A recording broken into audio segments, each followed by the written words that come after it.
penyebab stres itu kan ada eksternal dan ada internal. Gimana tuh?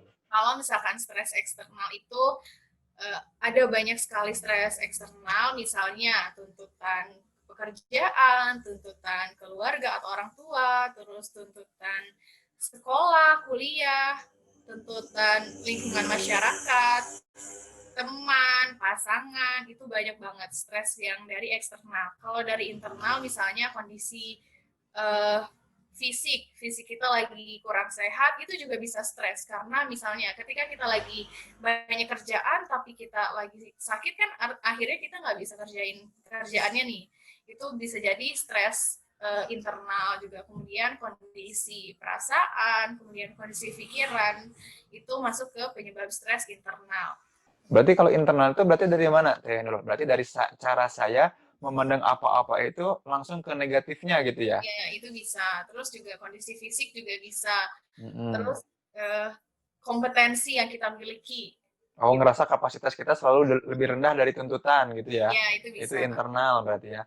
Kalau eksternal, ih, aku kapasitasnya udah aku naik-naikin, tetap aja datang tuntutan yang lebih gede dari kapasitas gitu ya. Itu berarti Betul, eksternal itu berarti ya. bisa. Mm-mm. Tuntutan pokoknya tuntutan dari hal lain gitu. Mm-mm. 50-50 ya kalau dari jawabannya. Tapi sebenarnya kalau misalkan kita lihat lagi, penyebab stres itu lebih banyak eksternal. Lebih banyak eksternal karena tuntutan dari luar tuh lebih banyak daripada kapasitas yang kita miliki. Kenapa lebih banyak eksternal?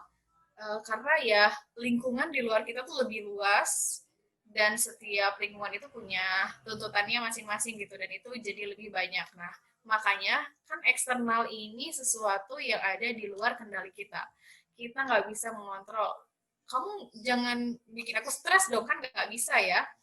Kamu jangan bikin aku ngasih tugas aku banyak-banyak, kamu jangan ngasih kerjaan aku banyak-banyak, jangan menuntut aku untuk ini atau untuk itu banyak banget dari eksternal yang bikin kita stres. Nah, dan itu ada di luar kendali kita sama sekali nggak bisa mengontrol itu, menghentikan itu, karena ya kita tinggal di lingkungan sosial. Nah, tapi apa Hmm. yang kita lakukan adalah yaitu mengelola persepsi kita terhadap tuntutan tersebut, yaitu kita mengelola diri kita supaya sebanyak apapun tuntutan dari eksternal, kita bisa mengatasi hal tersebut gitu untuk penyebab stres. Dan ini menarik ya, Teh Nurul ya. Soalnya saya jadi kebayang gini nih, aku jadi kebayang gini. Eh, Sebetulnya memang eksternal kita akan selalu juga Betul. merespon kapasitas kita yang nambah gitu ya. Jadi memang tuntutan eksternal itu secara alamiah dan naturalnya memang akan selalu lebih banyak, lebih tinggi dan lebih besar dengan harapan kita merespon apa tidak ya tuntutan itu.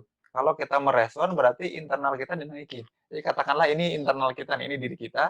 Nah memang tuntutan luar itu selalu lebih tinggi dan lama-lama akan naiknya bareng ya. Nah, kecuali orang-orang yang tidak mau merespon eksternal. Dia memilih untuk tetap di situ, nyaman di situ. Jadi eksternal datang tuh dia menghindar, lari, liburan, me time, nyari boba, ya, mood booster apa. Tapi nggak naik-naik kapasitasnya, Betul. ya stresnya akan itu lagi, itu lagi. Stresnya yang sama lagi. Tapi kalau dia naikin kapasitasnya, stresnya naik lagi, kasih lagi. Jadi makanya ada orang yang walaupun sumber tekanannya sama-sama eksternal, tapi levelnya berbeda ya. Ada Ya, orang yang stresnya tuh tertekan banget, ini gue makan apa hari ini. Kan itu level yang paling basic banget, kebutuhan primer, makan dan minum. Tapi ada yang stresnya di level tinggi, aktualisasi. Aku belum bisa aktualisasi nih di level negara. Wow, kok orang stresnya di pikirannya di sini ya. Bahkan kita masih makan. Ada teman-teman yang stresnya soal, duh aku lulus mata kuliah nggak ya? Ada yang kayak gitu ya, levelnya katakanlah levelnya di situ. Tapi ada yang mahasiswa lain yang dia nggak mikir soal lulus atau enggak mata kuliahnya, tapi dia mikir gini, apa yang bisa aku berikan pada bangsa dan negara dengan mata kuliah ini? Kan itu levelnya beda. betul. Tuntutannya bisa jadi sama, tapi ternyata level menghayatinya bisa jadi dalam keadaan yang beda gitu kali ya. Bisa Betul. sampai segitunya berarti ya si Ya, betul. level stres ini ya. Nah, kalau udah dapat penyebab gitu, kita tahu sebabnya gitu, terus dampaknya apa kalau kita nggak bisa menghayati si perbedaan level stres itu? Ya, Oke. Nurul. Sebelum ke dampak, jadi tadi seperti yang Hmm. disebutkan ke sama Kang Zen, Ya, bukan stresnya yang kita kurangin, tapi kita yang meningkatkan kemampuan kita, kapasitas kita dalam mengelola stres tersebut. Karena stres tuh ya nggak akan berhenti-berhenti, dia akan terus datang. Artinya yang harus kita lakukan adalah gimana caranya meningkatkan kapasitas dalam mengatasi stres tersebut.